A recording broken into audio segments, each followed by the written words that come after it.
ও যৌগিক সংখ্যা। যে সমস্ত সংখ্যা শুধুমাত্র এক বা সেই সংখ্যা দ্বারা বিভাজ্য তাদের মৌলিক সংখ্যা বলে। যেমন 2, 3, 5, 7, 11 ইত্যাদি। এক্ষেত্রে আমরা যদি 2 সংখ্যাটির কথা বলি তাহলে এই সংখ্যাটি কেবলমাত্র 1 এবং 2 দ্বারাই বিভাজ্য। একইভাবে যদি 7 সংখ্যাটির কথা আমরা বলি তাহলে এই সংখ্যাটি কেবলমাত্র 1 এবং 7 দিয়েই বিভাজ্য। সুতরাং যে সমস্ত সংখ্যা কেবলমাত্র 1 এবং ওই সংখ্যা দ্বারাই বিভাজ্য তাদের আমরা মৌলিক সংখ্যা বলি। মৌলিক সংখ্যা অসীম সংখ্যক। মৌলিক সংখ্যার শুধুমাত্র দুটি উৎপাদক। উৎপাদক বলতে যে সংখ্যাগুলি দ্বারা কোনো সংখ্যা নিঃশেষে বিভাজ্য তাদেরকে আমরা উৎপাদক বলি। তাহলে এক্ষেত্রে মৌলিক সংখ্যা শুধুমাত্র দুটি উৎপাদক থাকবে, একটি হলো 1 এবং একটি হচ্ছে ওই সংখ্যাটি। যেমন 5-এর উৎপাদক দুটি, 1 এবং 5। মৌলিক সংখ্যা যুগ্ম বা অযুগ্ম হতে পারে। যুগ্ম অর্থাৎ জোড় সংখ্যা এবং অযুগ্ম অর্থাৎ বিজোড় সংখ্যা। আমাদের সাধারণ ধারণা হচ্ছে যে জোড় সংখ্যা মানে যৌগিক আর বিজোড় সংখ্যা মানে মৌলিক। তা কিন্তু নয়, মৌলিক সংখ্যা জোড় বা বিজোড় উভয়ে হতে পারে। যেমন 2 এটি জোড় সংখ্যা অর্থাৎ যুগ্ম সংখ্যা, কিন্তু 2 হলো মৌলিক সংখ্যা, কারণ 2-এর দুটি উৎপাদক 1 এবং 2।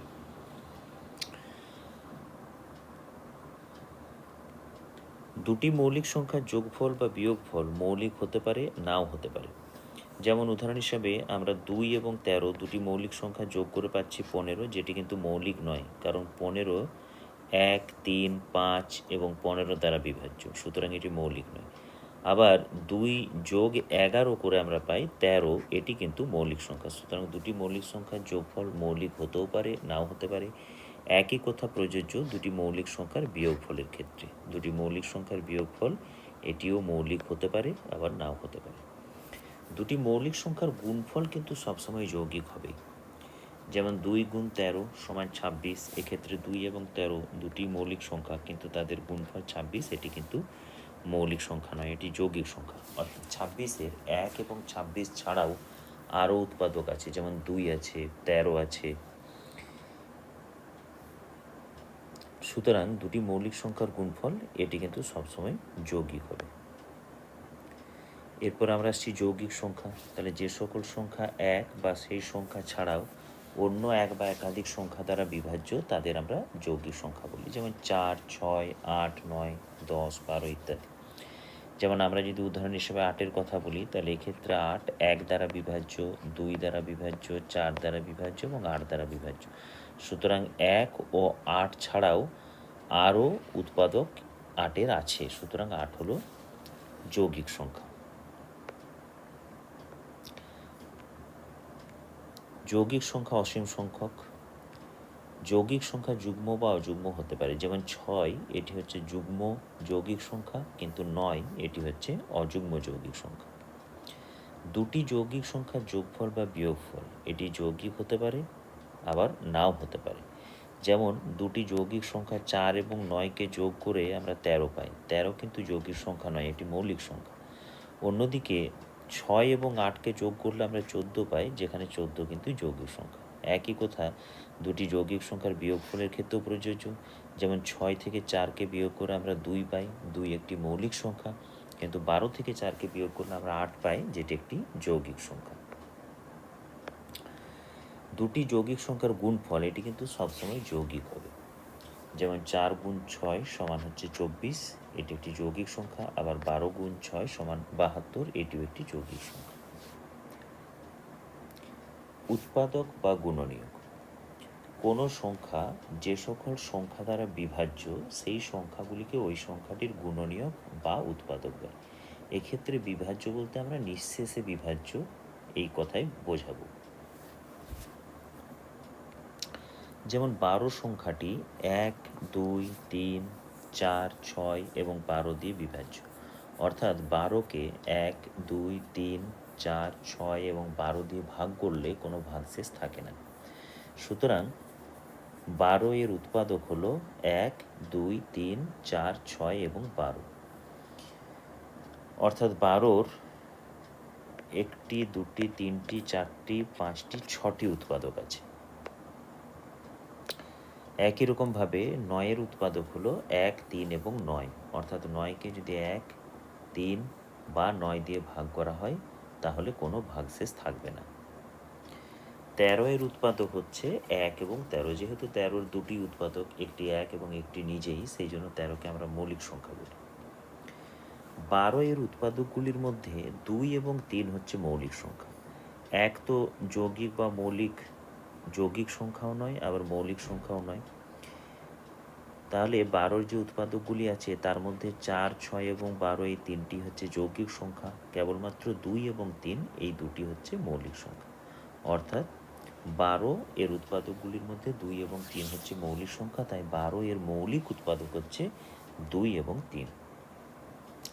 কোনো সংখ্যার গুণনীয়ক বা উৎপাদকের সংখ্যা নির্দিষ্ট, যেমন আমরা আগের উদাহরণে বললাম যে 12-এর ক্ষেত্রে গুণনীয়ক বা উৎপাদক হচ্ছে 6টি।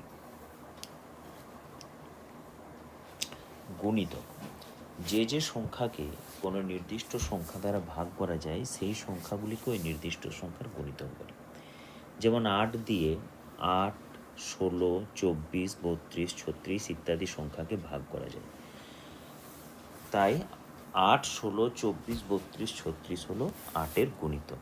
সাধারণভাবে কোনো সংখ্যাকে আমরা 1, 2, 3 ইত্যাদি স্বাভাবিক সংখ্যা দিয়ে গুণ করে ওই সংখ্যাটির গুণিতক আমরা নির্ণয় করতে পারি। যেমন 7-এর গুণিতক নির্ণয় করতে হলে 7কে যথাক্রমে 1, 2, 3 ইত্যাদি গুণ করতে হবে এবং সেক্ষেত্রে 7-এর গুণিতকগুলি হবে 7, 14, 21, 28, 35 ইত্যাদি। তাহলে গুণিতকের সংখ্যাও কিন্তু অসংখ্য বা আমরা অসীম বলতে পারি। কোনো সংখ্যার গুণিতকের সংখ্যা হচ্ছে অসীম। কোনো সংখ্যার গুণনীয়ক বা উৎপাদক সংখ্যা, অর্থাৎ কোনো একটি সংখ্যার কতগুলি উৎপাদক আছে। 18 সংখ্যাটির উৎপাদকগুলি হলো 1, 2, 3, 6, 9 এবং 18, অর্থাৎ 18 এই সংখ্যাটির 6টি উৎপাদক বা গুণনীয়ক আছে। কিন্তু 18 এর মৌলিক উৎপাদক হলো 2টি, কেবলমাত্র 2 এবং 3। 1 তো মৌলিক যৌগিক কোনোটিই নয়, 6, 9 এবং 18 হচ্ছে যৌগিক, সুতরাং 18-র 2টি মৌলিক উৎপাদক আছে, একটি হলো 2 এবং একটি হলো 3। একইভাবে 100 এই সংখ্যাটির উৎপাদকগুলি হলো 1, 2, 4, 5, 10, 20, 25, 50 এবং 100, অর্থাৎ 100 এর 9টি উৎপাদক আছে এবং এর মৌলিক উৎপাদক কিন্তু 2 এবং 5, বাকিগুলি কিন্তু এর মৌলিক উৎপাদক নয়। প্রদত্ত সংখ্যাটি যথেষ্ট বড় হলে এইভাবে আমরা উৎপাদকের সংখ্যা নির্ণয় করা এটি একটু জটিল হয়ে পড়ে। যেমন উদাহরণ হিসেবে বলা যাক যে 1350 এর কতগুলি উৎপাদক আছে। তাহলে সেক্ষেত্রে নিয়ম হলো যে ওই প্রদত্ত সংখ্যাটিকে তার মৌলিক উৎপাদকের গুণফল দিয়ে লিখতে হবে। এখন 1350-এর মৌলিক উৎপাদকগুলি কি কি সেটি আমরা 1350-কে ভাগ করে পেতে পারি। যেমন 2 দিয়ে যদি ভাগ করা হয় তাহলে হচ্ছে 675, তারপর যদি আমরা 3 দিয়ে ভাগ করি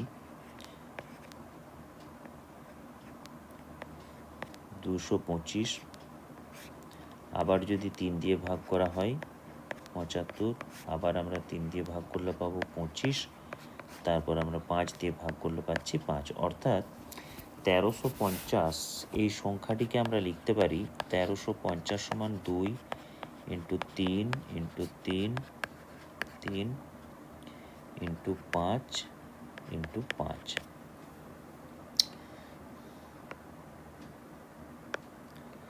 যেমন 1350 সমান হচ্ছে 2 to the power 1, 3 to the power q এবং 5 টু দি পাওয়ার 2।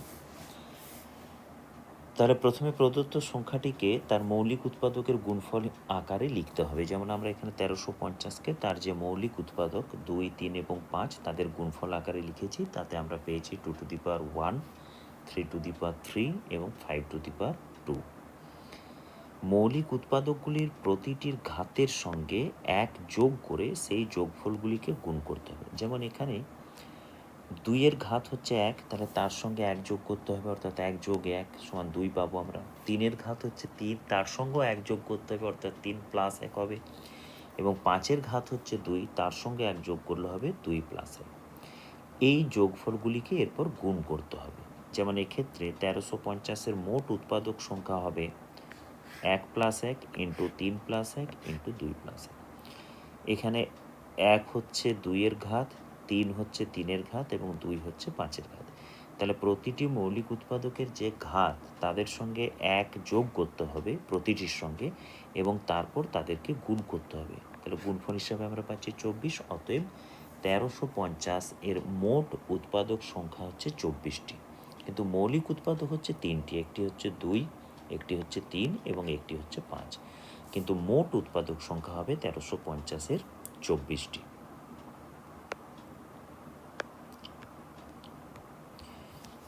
যেমন আরেকটি উদাহরণের কথা ধরা যাক, 720 এর উৎপাদক সংখ্যা লিখতে হবে। তাহলে প্রথমে 720-কে এর মৌলিক উৎপাদকগুলির গুণফল আকারে প্রকাশ করতে হবে।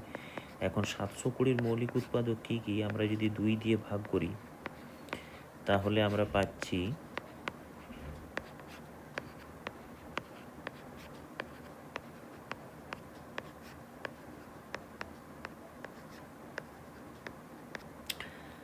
তাহলে 720-র মৌলিক উৎপাদক হবে 2, 3 এবং 5। অর্থাৎ আমরা যদি পাওয়ার হিসাবে লিখি তাহলে আমরা পাচ্ছি 720 = 2^4 × 3² × 5^1। তাহলে মৌলিক উৎপাদকগুলি যে ঘাত 4, 2 এবং 1, তাদের প্রত্যেকের সঙ্গে 1 যোগ করতে হবে এবং তারপর তাদেরকে গুণ করতে হবে। সুতরাং 720-এর মোট উৎপাদক সংখ্যা হলো 4 যোগ 1 গুণ 2 যোগ 1 গুণ 1 যোগ 1, অর্থাৎ 5 গুণ 3 গুণ 2 সমান হচ্ছে 30টি। এভাবে যে কোনো সংখ্যার আমরা মোট উৎপাদক কতগুলি তা নির্ণয় করতে পারবো, কিন্তু সেক্ষেত্রে সংখ্যাটিকে তার মৌলিক উৎপাদকের গুণফল আকারে লিখে নিতে হবে।